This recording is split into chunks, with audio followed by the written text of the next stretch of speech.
Hey guys, welcome back Bushcraft Family with another video.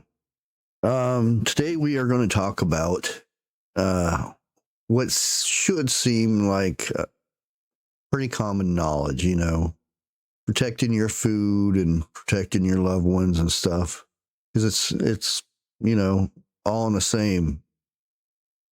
Back in World War I, World War II, there were shortages of food all around, that's where the Victory Garden came into play. Now you can search up images and stuff of Victory Gardens and do a little bit of digging more into that, not just all these fancy little small gardens where people would feed themselves with their gardens and stuff. Do a little bit more digging into it. There are images of folks that tried to take from those Victory Gardens and ended up somewhat fertilizer, we'll put it this way. There's pictures of an old dude with a big old double barrel shotgun and what's left of the guy laying on the ground. Not sure why a picture was taken of that, but probably contents from a news story or something that you have to protect your gardens, like this or that. Who knows what the story may have been. But when people get hungry, they will take, and it doesn't make any difference if you're feeding a family of toddlers. They don't care. They will take your food. And this can go from livestock to chickens to, your garden. If things do get bad, are you willing to protect what you have? It sounds bad, and there'll be people out there that will be saying, well, they really need it. I would rather them take what they need, and then other than, taking a life and this and that.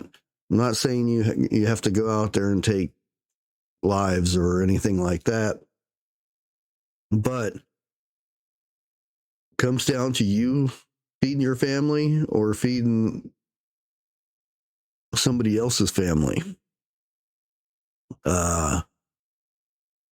It may come down to them or you. So it's something to think about, really get down and think about it. And I'm not the only one thinking about stuff like this. There are rich people out there, very rich people, are preparing for this to happen.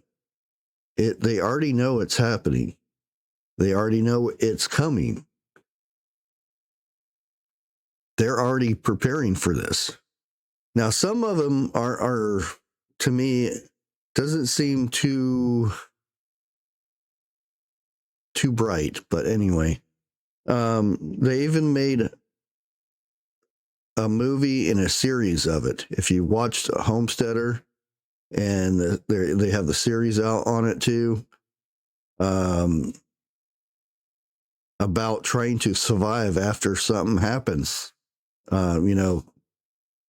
The cliche, the shift thing, but let me go and show you something real quick. Let me switch this over. Okay. As you can see here, we do have an image here, and Mark Zuckerberg, we've heard stories about him creating a compound, so to speak, up here where it's nice and pretty and everything. there is talk that he does have stuff underground and whatnot, but that's not the subject of this. You know, what he has and what he doesn't have. Anyways, he has, it's like 1,400 acres or something like that. It's this area here over to here, something like that. And then he's bought this over here also. Which if we scroll down here, you can see where he's getting his farm set up for food. You know, he's grown his own food and all this stuff. You know, he's preparing. You know, he's a prepper, so to speak. I don't know why he is over here.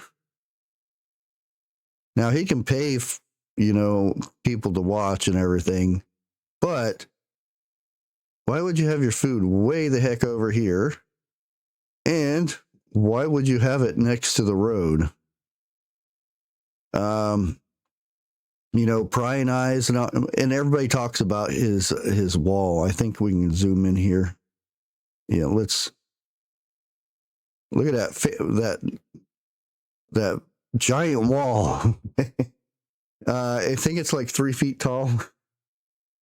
And as you can see the trees over here, probably orange trees or whatnot. But as you can see, very maintained. There is no barbed wire over the top of that or anything.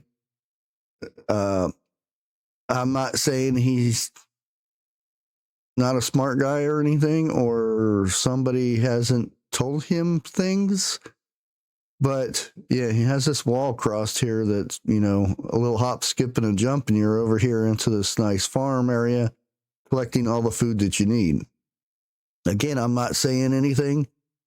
He may have guard towers ready to go from up here. I don't know. But it doesn't seem very plausible. Now, this is kind of a learning thing here. Let me switch it over. Kind of a learning situation with this. Victory Gardens were not out in the field somewhere.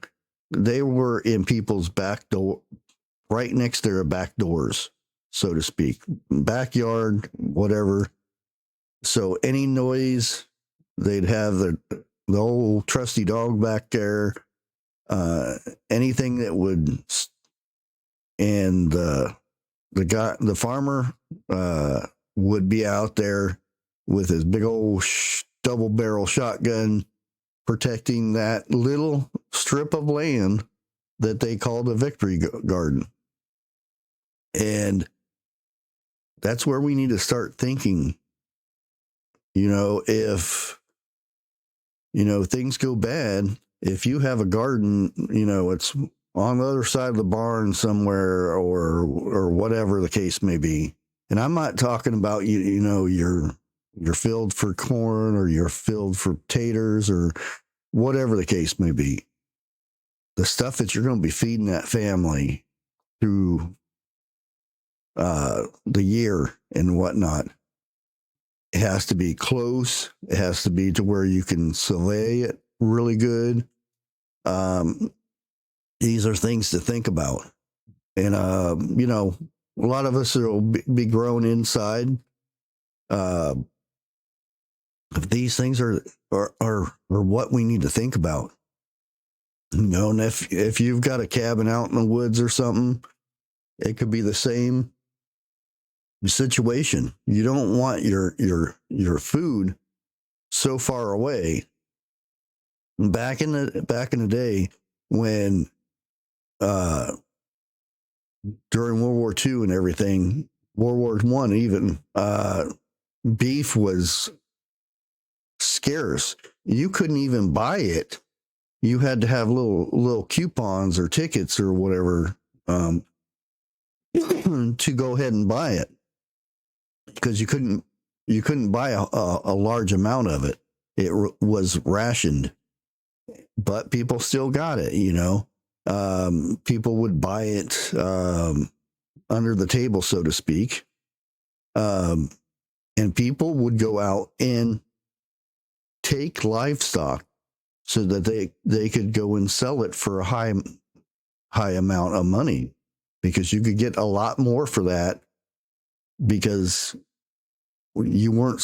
everybody wasn't allowed to have a whole bunch of beef. It was rationed and everything. So people started moving their livestock and everything close to home so they could protect it. It wasn't way out in fields and everything like that.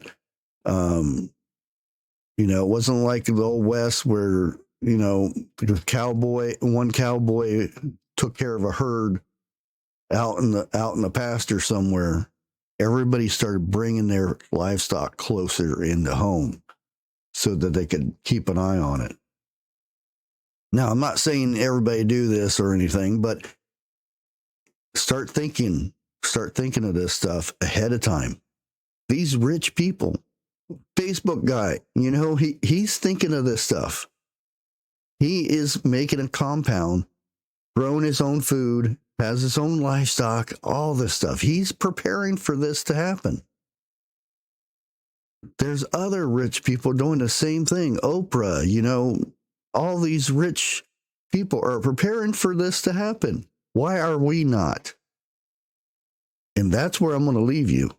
Get that brain moving, thinking about it. Until next time, like always, God bless.